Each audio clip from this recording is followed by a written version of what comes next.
ज्योति अपनी सच्चाई प्रकट होने दे। अपनी ज्योति अपनी सच्चाई प्रकट होने दे।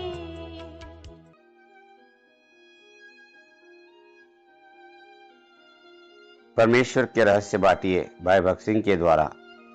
मई 25 पुनः प्राप्ति के रहस्य। यह सब लिखित रूप में है, दाऊद ने कहा, क्योंकि परमेश्वर का हाथ मुझ पर था और उसने मुझे नमूने के सब विस्तृत विवरण को समझने के लिए बुद्धि दी। पहला इतिहास 28 अध्याय का 19 पद।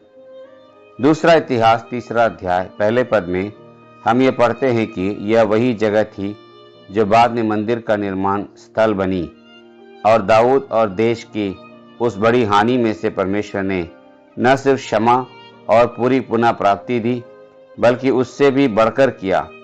परमेश्वर ने दाऊद को मंदिर का एक स्वर्गीय नमूना दिया, जिसे बाद में दाऊद के पुत्र सुलेमान को बनाना था।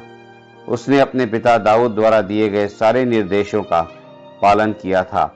उसने मंदिर का निर्माण किया था, और जब काम पूरा हो गया और मंदिर बनकर तैयार हो गया, तब सुलेमान ने मंदिर में भेंट चढ़ाई थी। वह पूरे देश के लिए सबसे आनंद का दिन था।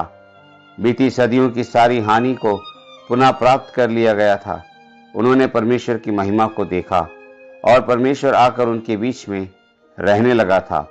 वह मंदिर में केरूबों के बीच में से उनसे बात कर सकता था, और सारी जातियों के लोग आकर सुलेमान को दंडवत करने लगे थे।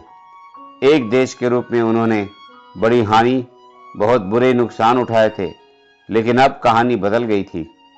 अब वे परमेश्वर के लोग थे और परमेश्वर उसकी महिमा में उनके बीच में था। अब वास्तव में पुनः प्राप्ति हो गई थी, और अब वे वास्तव में परमेश्वर के लोग कहला सकते थे। सियोन यरूशलेम में परमेश्वर दाऊद को मंदिर की जगह में लाया था। परमेश्वर दाऊद को उस जगह लाया जहां वह पूरी तरह से मानवीय बुद्धि से मुक्त हो गया, और जहां वह पूरी तरह टूटा हुआ और सारे भूसे से खाली हो चुका था। और तब उस पर मंदिर की जगह प्रकट की गई। जब काम पूरा हो गया तो उसके ऊपर परमेश्वर की आग गिरी और वह जगह परमेश्वर की महिमा से भर गई। परमेश्वर ने बात करनी शुरू की और स्पष्ट रूप में बात की। यह सियोन है, असली सियोन, जहां परमेश्वर उसके स्वर्गीय नमूने के अनुसार हर एक हृदय और हर एक कलीसिया में राज करता है। सियोन के द्वारा ही वह उसकी बुद्धि और सामर्थ को दिखाता है, और सिर्फ वहीं हम परमेश्वर की भरपूरी और महिमा को देख सकते हैं।